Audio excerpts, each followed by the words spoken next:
Hi guys, welcome to my channel. இன்றைக்கி நம்ம வீடியோவில் பார்க்க போகிறது ஒத்தக்கடையிலேருந்து கீழடிக்கு போக போகிறோம். நம்மளோட தமிழரின் பெருமையை பார்க்க போகிறோம். ஓகேங்க, ஓகே, ரைட், ஸ்டார்ட் பண்ணியாச்சு. ஸோ என் ஏரியாவிலேருந்து தான் நான் கிளம்புறேன். ஸோ என்னோடய ஏரியா இப்படி தான் இருக்கும். ஓகே, ஸ்டார்டிங்கில் நல்லா தென்னை மரங்களோடு சேர்ந்து இருக்கும். ஓகே, ஸோ லெஃப்ட் எடுத்துகிட்டு ஒரே ஸ்ட்ரெயிட்டாக போனோம்னா நம்மளோட பைபாஸ் வந்துடும். பைபாஸ்லேருந்து கரெக்டாக பார்த்தீங்கன்னா ஒரு 11 கிலோமீட்டரில் கீழடி வந்துருங்க. ஸோ ரொம்ப பக்கம். ஈவினிங் டயத்தில் இப்போ சும்மா ஃப்ரீயாக இருக்கிற நேரத்தில் நம்ம போயிட்டு வரலாம் மெயினாக. ஓகே, ஸோ ரைட் நல்லபடியாக ஆரம்பித்தாச்சு, நல்லபடியாக போய்க்கிருக்கு. ஓகே, கண்டிப்பாக இதோட வரலாறை பற்றி கண்டிப்பாக பேசியே ஆகணும். தமிழர்கள் மெயினாக கண்டிப்பாக வந்து பார்க்கணும். அதுவும் ஃபேமிலியாக வந்து பாருங்கள். சும்மா ஒருத்தான இடம், அதில் எந்த ஒரு மாற்று கருத்தும் இல்லை. ஓகே, அப்படியே நம்ம ரைடை கண்டினியூ பண்ணிகிட்டே இருக்கலாம். ஸோ அப்படியே வாய்ஸ் ஓவர் கொடுத்துட்டே இருக்கேன். ஸோ நம்மளோட அக்ரி காலேஜ் வந்துச்சு. ஸோ அக்ரி காலேஜுக்கு அப்புறம் தான் பார்த்திங்கன்னா பைபாஸ் ஸ்டார்ட் ஆகுது. நம்மளுக்கு ஒரே ரோடாக தாங்க இருக்கும். ஸோ ரொம்ப கஷ்டமான டிராஃபிக் அப்படிலாம் இல்லை, ஈஸியாக தான் இருக்கும். ஓகே, இன்றைக்கி ரோடு ரொம்ப ஃப்ரீயாக இருக்குது.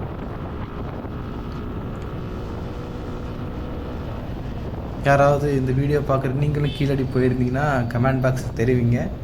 நான் ஏதாவது உள்ளே பார்க்காத இடங்கள் இருந்துச்சுனாலும் அதை மென்ஷன் பண்ணுங்கள், பார்ப்போம் யாராடலாம் கீழடி போயிருக்கேன்ட்டு. ஸோ இதுக்கு முன்னாடியே நான் ஸ்டார்டிங்கில் போயிருந்துக்கேங்க. ஸோ அதை வந்து எக்ஸ்பிளைன் பண்ணுறேன். ஓகே, ஸ்டார்டிங்கில் பார்த்தீங்கன்னா காற்றாலையோட ஒரு காற்றாலையோட இதுவே தண்டியில் இருக்கப்பா. ஓகேங்க, ஸோ இதுக்கு முன்னாடி நான் போயிருக்கேங்க. காலேஜ் படிக்கிற டயத்தில் கீழடி அந்த நோண்டி இருக்கும்போது நானும் என் ஃப்ரெண்ட்லாம் சேர்ந்து போய் பார்த்துருக்கோம். ஸோ சூப்பராக இருந்துச்சு. அப்போ பார்க்கும்போது வந்து நோண்டிக்கு இருந்தாங்க. அப்போ அந்த பானையெல்லாம் அந்த இதெல்லாம் தொட விட்டாங்க. இப்போலாம் வந்து மியூசியத்தில் வச்சுட்டாங்க எல்லாமே. அப்போ இருக்கும்போது அதை தொட விட்டாங்க. அவங்க நோண்டிக்கு இருக்கிறதெல்லாம் நாங்கள் பார்த்துக்கிட்டு இருந்தோம், நான் ஃப்ரெண்ட்ஸ் அப்படிலாம். அப்போம்போதையுமே கூட்டம் வந்து அப்போயுமே நிறையா பேர் வெளியிலேருந்து வர ஆரம்பித்தாங்க. இப்போ போய் பார்க்குறேன், எப்படி இருக்குன்னு பார்த்து ரிவ்யூ கொடுக்குறேன். ஓகே, இப்போ நம்ம போய்க்கிருக்கப்பா பார்த்தீங்கன்னா பைபாஸ் தான். ராமேஸ்வரம் அந்த சைடு, அந்த ரிங் ரோடு, விராலிமலை அந்த பக்கம் உள்ள சைடு தான் வந்து நம்ம ரைடு போக போகிறோம். இப்போ பார்த்திங்கன்னா நல்லா பைபாஸில் கொஞ்சம் ஃபாஸ்ட்டாக தான் போய்க்கிருக்கேன். ஏன்னா கொஞ்சம் ஆள்லாம் யாரும் இல்லை. ஸோ ஓரளவுக்கு 100லே மெயின்டைன் பண்ணி போய்க்கிருக்கேன். ஸோ இதுவும் இப்போ ரீசெண்டாக கட்டின ஒரு பாலம் தான். ஸோ ஸ்டாலின் ஆட்சியில் தான் வந்து திறந்தாங்க. ஸோ ஸ்டாலின் ஆட்சியில் தான் நம்ம மியூசியமும் திறந்துருக்கு. ஸோ அதனால் ஒரு பெருமையாக அவருக்கு சேரும். ஓகே, பாலம்லாம் எப்படி இருக்குன்னு கேட்டிங்கன்னா கொஞ்சம் தடல் பொருளாக தான் இருக்குது. ஆனால் இருந்தாலும் ரைடு போகிறது சூப்பராக இருக்கும். ஏதோ குதிரையில் போகிற மாதிரி இருக்கும். ஒரே ஈவனாக இருக்காது. கொஞ்சம் அப்போக்கப்போ ஒரு ஸ்பீட் பிரேக் மாதிரி நம்மளை மேலே தூக்கி போகணும். ஓகே, ஸோ ஒரு வழியாக மெதுவாக கீழே இறக்க ஆரம்பித்தாச்சு. ஓகே, சூப்பராக இருக்குல்ல வியூஸ்லாம் பார்க்க. அந்த சைடில் உள்ள அந்த கருப்பு அந்த வரைபடங்கள்லாம் போயிட்டே இருக்கும்போது பார்க்க ரொம்ப அற்புதமாக இருக்குது. ஓகே, ஃபஸ்ட்டு டோல் பூத்து வந்திருக்குங்க. ஸோ காரில் வரீங்கன்னா ஃபஸ்ட்டு ஒரு டோல் பூத்தை நீங்கள் தாண்டி தான் வரணும். ஸோ இதுக்கு ஒரு கப்பம் கட்டிட்டு தான் நீங்கள் உள்ளே விடுவாங்க. நம்ம பைக்காக கண்டு நமக்கு எந்த ஒரு பிரச்சனை இல்லை, வரட்டாமே அந்த மாதிரி போய்க்கலாம், எந்த ஒரு பிரச்சனை இல்லை.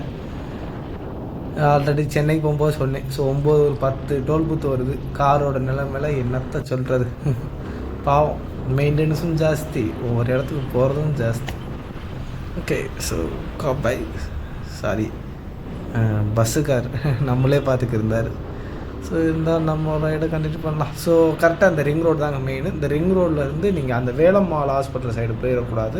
ஸோ ஃபஸ்ட்டு லெஃப்ட் நீங்கள் எடுத்திங்கன்னா ராமேஸ்வரம் போகிற ரூட்டு. ஸோ இதுதான் வந்து நமக்கு கரெக்டான ரூட்டு. ராமேஸ்வரம் ரூட்டு அந்த போர்ட்லேயே போட்டிருக்கோம், தூத்துக்குடி ராமேஸ்வரம் அப்படின்னு. அந்த சைடில் நீங்கள் போனீங்கன்னா சிலைமானுக்கு அப்புறம் கீழடின்றது என்னோடய மாவட்டம் சிவகங்கை, மதுரை பார்டர் சொல்ல போனால் கரெக்டாக அந்த இடம். அதனால் சிவகங்காரனுக்கு ஒரு பெருமை, சிவகங்காரன் தான் நாம் பேசி கொண்டே இருக்கிறதும். ஓகே, நம்ம ஊரில் இப்படியா அப்படின்னு பார்த்தா மதுரை பக்கத்தில் தான் இருக்குது. நல்ல நோ ப்ராப்ளம். ஸோ மதுரைக்காரங்களுக்குலாம் ரொம்ப ஈஸி டக்குன்னு வர்றதுக்கு. ஆனால் சிவகங்கை நான் லாஸ்ட் எண்டில் இருக்கேன். நான் வரணும்னா ரொம்ப லாங்லேருந்து வர மாதிரி இருக்கும். ஓகேங்க, ஸோ ரைட் நல்லபடியாக போய்க்கிருக்கு. இங்கிட்டலாம் பார்த்திங்கன்னா தென்னை மரங்கள் அதிகமாக இருக்குங்க. பைபாஸை தாண்டி போயிட்டாலே ஓரளவுக்கு இப்போ ஸ்டார்டிங்கில் இந்த சீமை கருவேல மரம்லாம் இருக்குது. அதுக்கப்புறம் ஃபுல்லாக பார்த்திங்கன்னா தென்னை மரம் தான், ஃபுல் அண்ட் ஃபுல் விவசாய நிலங்கள் தான். அந்த இடத்துல கீழடின்ற பேரில் நம்ம தமிழர் வாழ்ந்து நம்மளோட பொக்கிஷத்தை ஃபஸ்ட்டு போயிருக்காங்க. அது இப்போ நம்ம 2600 வருஷத்துக்கு அப்புறம் தோண்டி பார்த்து அதை கன்ஃபார்ம் பண்ணியிருக்கோம். உண்மையாகவே ரொம்ப பெருமையானது. சிந்து சமவெளி தான் பெருசுன்ற மாதிரி நம்ம பேசிக்கிட்டு இருக்கும்போது தமிழர்களும் நாகரிகமாகவும் 2600 வாழ்ந்திருக்கோம். காட்டுவாசி மாதிரி இல்லாமையும் எங்களுக்குன்னு ஒரு மண்பானையோ இல்லை நாங்கள் வணிகம் பண்ணதோ எல்லாமே அதில் ரொம்ப மென்ஷன் பண்ணியிருக்காங்க. ஸோ அதுவே நமக்கு ஒரு பெரிய பெருமைங்க. ஓகே, நல்லபடியாக போய்க்கு ரைடு. ஓரளவு அந்த கீழடி மெயின் பக்கத்தில் வந்துட்டேங்க. ஸோ இந்த பேரிகார்டை தாண்டி தான் நம்ம போகணும். ஸோ ஃபஸ்ட்டு ஆர்ச் மாதிரி இருக்கு இல்லையா, ஸோ அதில் வந்து நீங்கள் ரைட் சைடு எடுத்துக்கோங்க. ஸோ அகழ்வாராய்ச்சி நடந்த இடம் வந்து இப்போ கொஞ்சம் கொஞ்சமாக மூட ஆரம்பிச்சிட்டாங்களாம். ஸோ அதனால் நம்ம மியூசியம் தான் பார்க்க போகிறோம். ஸோ அகழ்வாராய்ச்சி நடந்த இடம் அந்த தோன்றின இடத்துக்கு போகலை, சரிங்களா. ஸோ அந்த மியூசியம் மட்டுமே 2 ஏக்கர் பரப்பளவில் 18 கோடி அளவில் வந்து கட்டப்பட்டது. இதுவே ஓகே தான். ஸ்டார்டிங்கில் என்ட்ரன்ஸ் ஃபீஸ் இல்லை, ஆனால் இப்போ போகும்போது வந்து என்ட்ரன்ஸ் ஃபீஸ் இருக்குன்னு சொல்லியிருந்தாங்க. ஓகே, இப்போ நான் போய்க்கிருக்க ரூட்டு வந்து கீழடியோட மியூசியத்துக்கு, ஸோ ஊருக்குள்ளே தான் போய்க்கிருக்கேன் இப்போ. ஓகே, இதில் வந்து நீங்கள் ஃபஸ்ட்டு உள்ளே வந்ததுக்கப்புறமே ரைட் எடுக்குங்க, சரிங்களா. 0.5 கிலோமீட்டர் போட்டிருப்பாங்க. அதில் நீங்கள் ஒரே ரோட்டில் வந்தீங்கனாலே உங்களுக்கு வந்தோடனே அந்த போர்டு தெரிஞ்சிடும். ஓகே, ஓரளவுக்கு நான் நெருங்கி வந்துட்டேன்னு நினைக்கிறேன். ஓகே, ஊருமே ஒரு அமைதியாக தான் இருக்குது. ஸோ கிராமம்தான், அதில் எந்த ஒரு மாற்ற கருத்தும் இல்லை. இன்னும் நிறையா பேர் வர வர இந்த ஊரும் நல்லா டெவலப் ஆக ஆரம்பிச்சு. ஏன்னா பக்கத்தில் பெட்டி கடை இந்த மாதிரி வைக்கிறதுனாலையும் அவங்களுக்கு ஒரு இன்கம் தான். ஸோ மியூசியத்தை கட்டி விட்டதுக்கப்புறம் அந்த என்ட்ரி ஃபீஸ் வரதில்ல, அதுலேயும் ஒரு இன்கம் தான். ஸோ எல்லாமே ஒரு இன்கம் தான். ஓகேங்க, ஸோ பார்க்கிங் ஏரியா வந்தாச்சு. இந்த இடத்துல ஏதோ ஒரு காலேஜோ ஸ்கூலோ இருக்கிற மாதிரி இருக்குதுன்னு நினைக்கிறேன். ஸோ நம்ம பக்கத்தில் வண்டியை பக்கத்தில் போயிட்டு அப்புறம் போய் நிப்பாட்டுவோம். வாட்ச்மேன் என்னை பார்க்குறாப்புல, என்னடா பண்ணுறேன் வண்டியில் அப்படின்னு. ஓகேங்க, ஸோ ஒரு வழியாக வந்தாச்சு. ஓகே, ஸ்டார்டிங் என்ட்ரன்ஸ்லேருந்து கீழடி அருங்காட்சியகம், கீழடி மியூசியம்.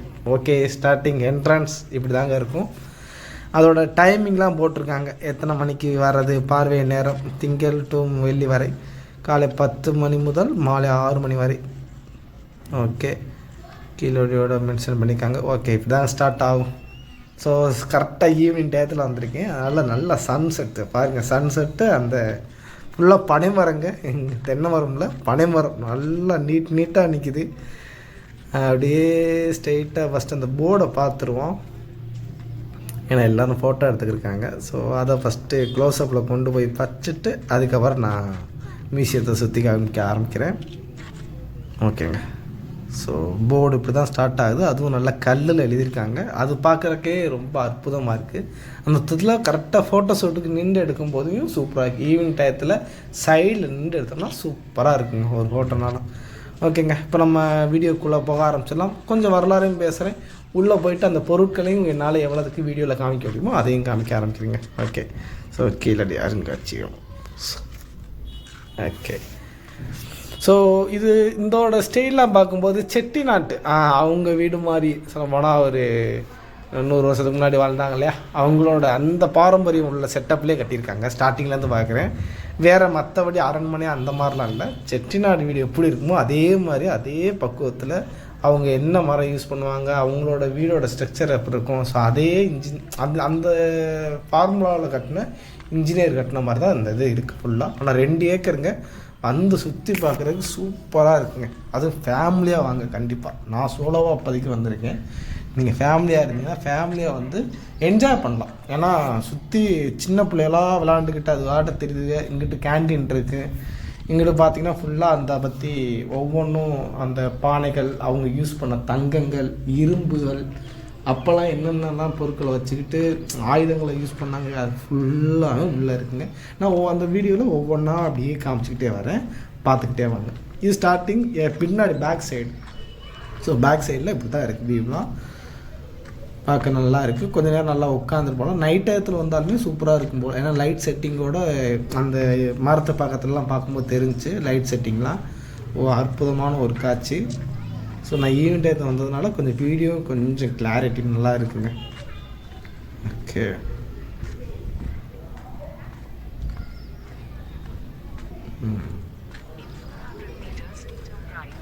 ஸோ இதோட வரலாறு கொஞ்சம் லைட்டாக எனக்கு தெரிஞ்சதை சொல்கிறேன். ஸோ எப்பயும் போல ஆரம்பிக்கிறதா. ஸோ 2600 முன்னாடி நம்ம ஆளுங்க வாழ்ந்திருக்காங்க.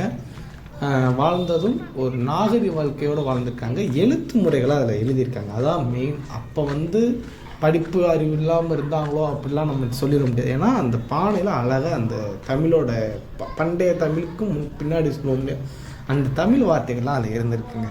ஸோ அதனால் வந்து அது ஒரு பெருமை, நமக்கு இது கிடைச்ச ஒரு பொக்கிஷம், விட்டுறக்கூடாதுன்னு சொல்லி தான் பண்ணியிருக்காங்க. ஸோ ஸ்டார்டிங்கில் பார்த்தீங்கன்னா அவங்க கடல் வணிகம் எப்படிலாம் பண்ணியிருக்காங்க, அவங்களோட கப்பல் துறை எப்படி இருந்திருக்கு அப்படின்றத ஒரு ஸ்டார்டிங் பாயிண்ட்டாக உங்களுக்கு நான் காமிக்கிறேன். எனக்கு இது ரொம்ப பார்க்கும்போது ரொம்ப அட்ராக்டிவாக இருந்துச்சு. அந்த லைட் செட்டிங்கில் பார்க்க சூப்பராக இருந்துச்சு. அப்படி சைடில் பார்த்திங்கன்னா அந்த ஸ்டோரேஜ் வைக்கிற இடம் அதெல்லாம் பார்த்திங்கன்னா அதில் கீழே இருந்துச்சு. முன்னாடி ஒரு கொக்கோ ஒரு இதோ அது இருக்கிற மாதிரி இருந்தாச்சு. ஓகேங்க, ஸோ இங்கேருந்து ஆரம்பிக்கலாம். பானைகள், இது வந்து பானைன்னு சொல்லி முடியாது, ஜாடி. ஏதாவது நம்ம உப்பு கொட்டி வைக்கிறது, மிளகா அப்படி கொட்டி வைக்கிறது, அந்த மாதிரி ஜாடிகளுங்க இதெல்லாம். இதுதான் வந்து பானை வகைகள், அதுவும் செம்பானை வகைகள். அதில் சின்னதுலேருந்து பெருசு வரைக்கும் வச்சுருக்காங்க. நம்ம ஒரு மோர் குடிக்கிறதா இருந்தாலும் சரி, ரெண்டாவது தண்ணி குடிக்கிறதா இருந்தாலும் சரி, ஸோ இந்த மாதிரி யூஸ் பண்ணிக்கிறான்றதை இதில் காமிச்சிருக்காங்க ஸ்டார்டிங்கில். இதெல்லாம் பார்க்கும்போது கொஞ்சம் பெருசாக இருக்குது, இதெல்லாம் வேறு. ஸோ அப்படியே மெதுவாக உள்ளே போக ஆரம்பிக்கிறேன். இதில் பார்த்திங்கன்னா அவங்க யூஸ் பண்ண கருவிகள், இதை பார்க்கும்போது எனக்கு ரொம்ப இது அட்ராக்டிவாக இருந்துச்சு. கரண்டி, அவங்க யூஸ் பண்ண கரண்டியை பார்த்திங்கன்னா எப்படி இருக்குன்னு. அவங்க யூஸ் பண்ண சின்ன சின்ன வளையங்கள் அப்படி இங்கிட்டு வந்தீங்கன்னா இது அவங்க யூஸ் பண்ண ஆபரணங்கள், சின்ன சின்ன ஆபரணங்கள், சின்ன சின்ன பானைகள். அப்படியே பார்த்துட்டே வாங்க. ஒவ்வொன்றையும் கொஞ்சம் மெதுவாகவே பாருங்கள், ஏன்னா கொஞ்சம் ஃபாஸ்ட்டாக தான் வீடியோ எடுத்திருக்கேன். இது அவங்க போட்டிருக்க செயின் ஆபரணங்கள்லாம் எப்படி இருந்துச்சு, முத்துக்கள். ஸோ இது வந்து தங்கத்தில் சேராது, முத்துக்கள் அந்த வகையில் சேர்ந்தது. தங்கம் ஒரு சீனில் வர்ணிக்கிறேன், அதை காமிக்கிறேன், அதை பாருங்கள். அவங்க அப்போ உள்ள காலத்துலேயும் தங்கம் யூஸ் பண்ணியிருந்திருக்காங்க. ஸோ இதெல்லாம் வந்து கருவிகள், சின்ன சின்ன ஆபரண கருவிகள். அப்படி இங்கே மெயினாக வந்து இதாங்க தங்கம். இதான் தங்கம், எவ்வளோ சிறுசாக இருக்கும் பாருங்கள், மணிக்குண்ட அளவுக்கு அப்போ தங்கத்தை யூஸ் பண்ணதாக கருதப்படுதுங்க. நம்ம மாதிரி இப்போ யூஸ் பண்ணுற தங்க அளவுக்குலாம் இல்லை, ரொம்ப சிறுசாக அப்போ கிடச்சதை வச்சு யூஸ் பண்ணிக்கலாம். சொல்ல போனால் வெளிநாட்டிலேருந்து இப்போ அந்த பண்டைய மாற்று முறை, இங்கேருந்து அரிசி கொடுத்து தங்கத்தை வாங்கின கதை, அந்த மாதிரி அப்போ கிடச்சிருக்க தங்கத்தை வச்சு அதை உருக்கி அதில் செஞ்ச பொருட்கள் தாங்க நம்ம இப்போதைக்கு பார்க்குற விஷயங்கள். ஓரளவுக்கு பார்த்திங்கன்னா நான் சொன்னேன் இல்லையா, சின்ன பிள்ளையெல்லாம் கூட்டி வந்தீங்கன்னா விளையாடுறதுக்கு சூப்பராக இருக்கும். அது ஆட்டம் விளாண்டுக்கு இருக்குங்க.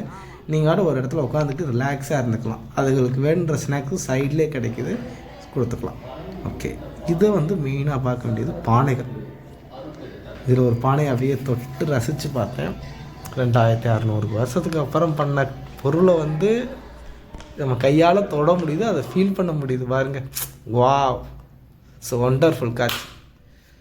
இதுக்காண்டியே கண்டிப்பாக வரலாங்க, இந்த பானையை பார்க்குறக்காண்டியே. இது செம்பானைன்ற மாதிரி ஏதோ போட்டிருந்தாங்க, ஆனால் இது வந்து ஒரிஜினல் மாதிரி இல்லை, ஏதோ செஞ்சு வச்ச மாதிரி இருக்குது. இது பாருங்கள், இரும்பு துரு பிடிச்சதுங்க. அப்போ இரும்பு உள்ள பொருட்கள் அது துரு பிடிச்சும் போது எப்படி இருக்குது அந்த காட்சியில் பாருங்களேன். அப்புறம் அது எப்படி செய்கிறன்றதெல்லாம் ஒவ்வொரு பக்கத்துலேயும் ஒவ்வொரு டிவி ஒன்று வச்சுட்றாங்க. அந்த டிவியில் வந்து அதை பற்றி எக்ஸ்பிளைன் பண்ணிகிட்டே இருக்காங்க. ஓகே, இப்போ படியில் ஏறி மேலே என்ன இருக்குன்றதை காமிக்கிறேன். அப்படியே டாப் வியூவையும் காமிக்கிறேன். அங்கேருந்து எப்படி வெளியில் வந்து வியூ இருக்குது அப்படின்றத பார்க்கலாம். பாருங்க, நான் சொன்ன மாதிரியே செட்டியார் வீடு மாதிரியே இருக்கு இல்லையா. Okay, okay. ஸோ இங்கேருந்து நம்ம வந்து ஒரு இயற்கையை ரசிக்கிற மாதிரி ஒரு இடத்த அமைச்சு கொடுத்துருக்காங்க. ஸோ இதுலேருந்து பாருங்கள், வியூலாம் பார்க்க அட்ராக்டிவாக இருக்குது. ஸோ சொல்ல வார்த்தைகளே இல்லை. இதெல்லாம் பார்த்திங்கன்னா பாசி வகைகள், நம்ம போடுறத சும்மா கையில் சும்மா ஸ்டைலாக போடுறோம் இல்லையா, அந்த பாசி வகைகள்லாம் இதில் வந்து மென்ஷன் பண்ணியிருக்காங்க. அதை பற்றியும் எக்ஸ்பிளைன் பண்ணுறதுக்கு ஒரு டிவி. ஸோ எனி டைம் இருந்துகிட்டே இருக்குங்க. கடைசி ஃபைனலாக பார்த்தீங்கன்னா வீடியோ எண்டில் எனக்கு ரொம்ப ரொம்ப பிடிச்சதுங்க. இதை மட்டும் மிஸ் பண்ணிடாதீங்க. 3D பிரிண்டில் நம்ம க்ளோஸ்அப்பில் வச்சுட்டு கண்ணில் பார்த்துட்டு உண்மையாகவே அது நம்ம பக்கத்தில் இருக்கிற மாதிரி இருக்குது. கீழே பார்க்கும்போது நம்மளே விழுந்துருவோமோ அந்த அளவுக்கு இருந்துச்சு. இதை மட்டும் என்னைக்கு வந்தால் மிஸ் பண்ணிடாதீங்க. சூப்பராக வேணும். கண்டிப்பாக தமிழர் பார்க்க வேண்டியது, ஃபேமிலியோட வாங்க, சூப்பராக இருக்கும். ஓகே.